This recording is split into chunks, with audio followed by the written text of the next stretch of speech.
Nous avons vu que la place de l'effort dans la vie spirituelle, c'était pas pour respecter une règle, c'était pour faire grandir la vie de Dieu en nous.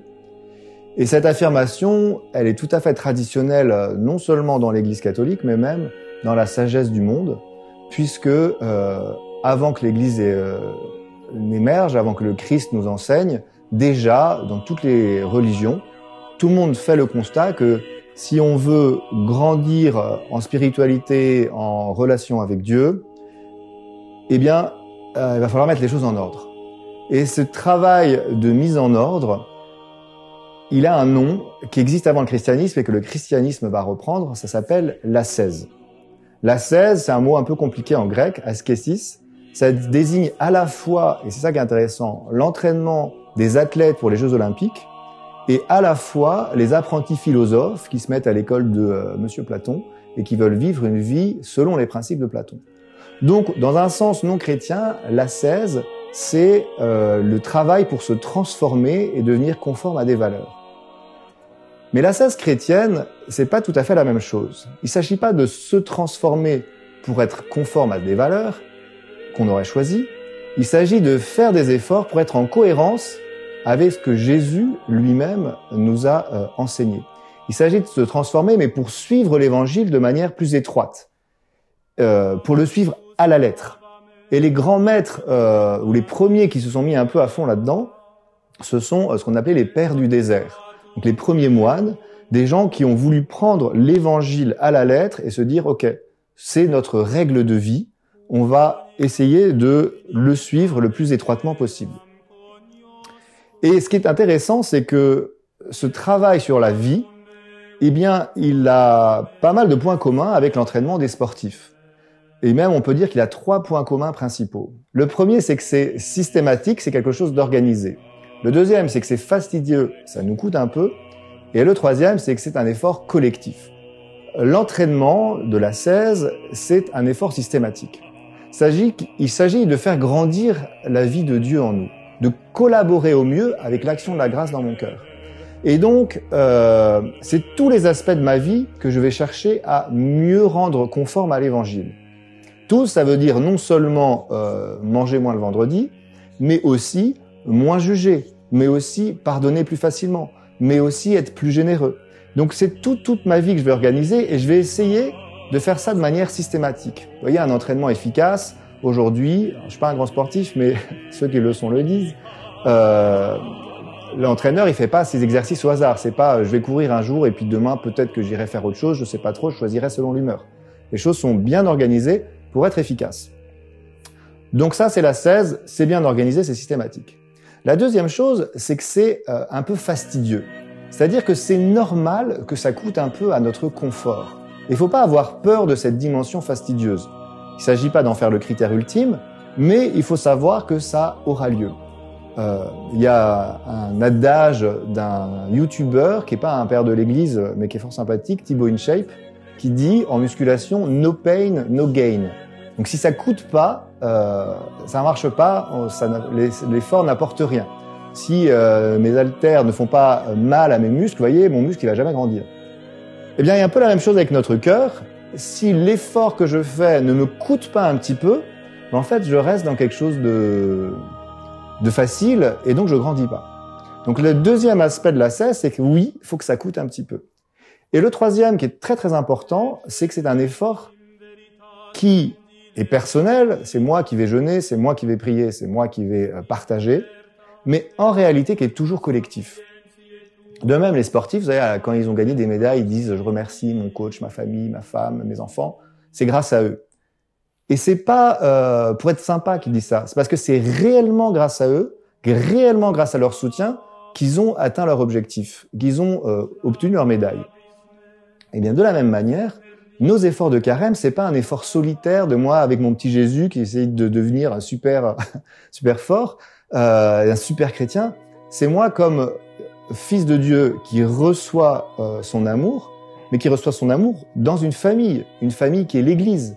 Et le but de l'Église, sa nature la plus profonde, c'est cette communauté des gens qui grandissent dans l'amour de Dieu. Donc mes efforts, ils seront toujours dans ce sens de l'Église, porté par elle, validé par elle, encouragé par elle. Et puis comme il s'agit d'aimer, aimer tout seul, c'est un petit peu triste quand même, c'est difficile. Donc bien sûr, mon prochain, celui que je vais aimer, fait partie de mon ascèse.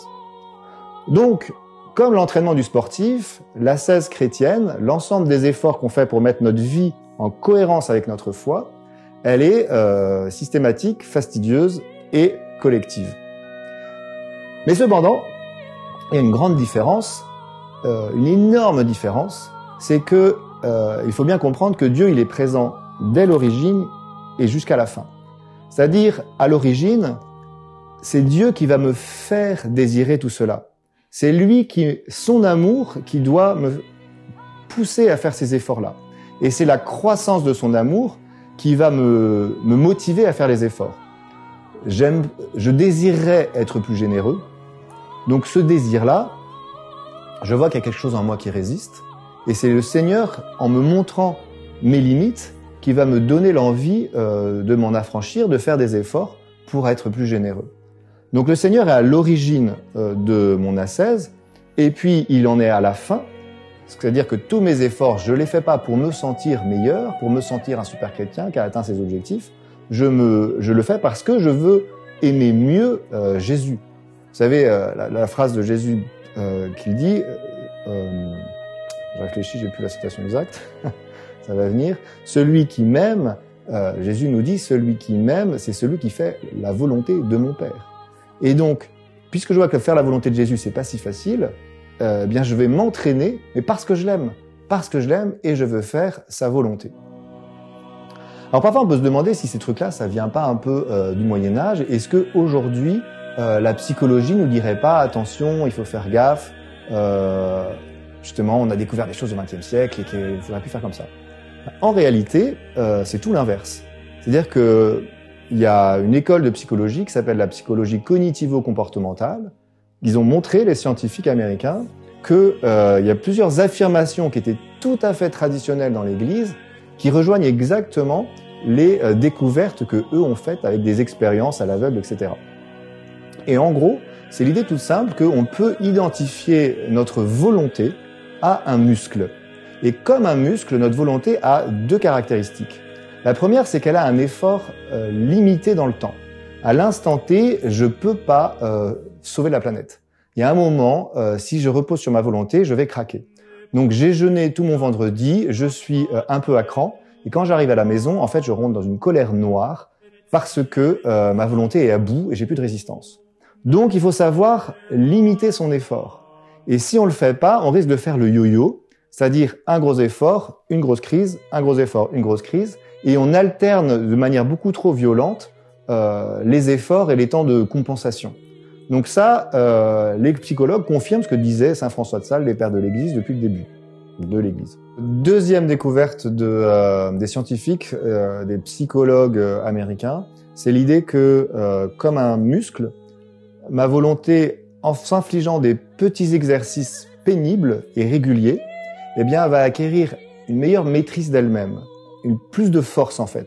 Et plus de force, ça va être capable de mieux aimer et capable de mieux résister aux épreuves. Il y a le fondateur de la psychologie américaine qui s'appelle William James, qui est de l'époque de Freud, qui a enseigné le premier à enseigner la psychologie à Harvard, donc c'est quand même quelqu'un. Et il dit, il n'y a pas de meilleure assurance pour votre avenir que de vous infliger quelque chose au seul motif que ça vous déplaît, chaque jour, parce que quand les épreuves arriveront, vous aurez la capacité de résister. Et donc il rejoint exactement, pas exactement, mais il rejoint quand même la tradition spirituelle pour affirmer la même chose, que les efforts que l'on fait pour se muscler le cœur pendant le carême sont en fait un atout extraordinaire pour ensuite mieux aimer et mieux vivre les épreuves que la vie ne manque pas de nous envoyer.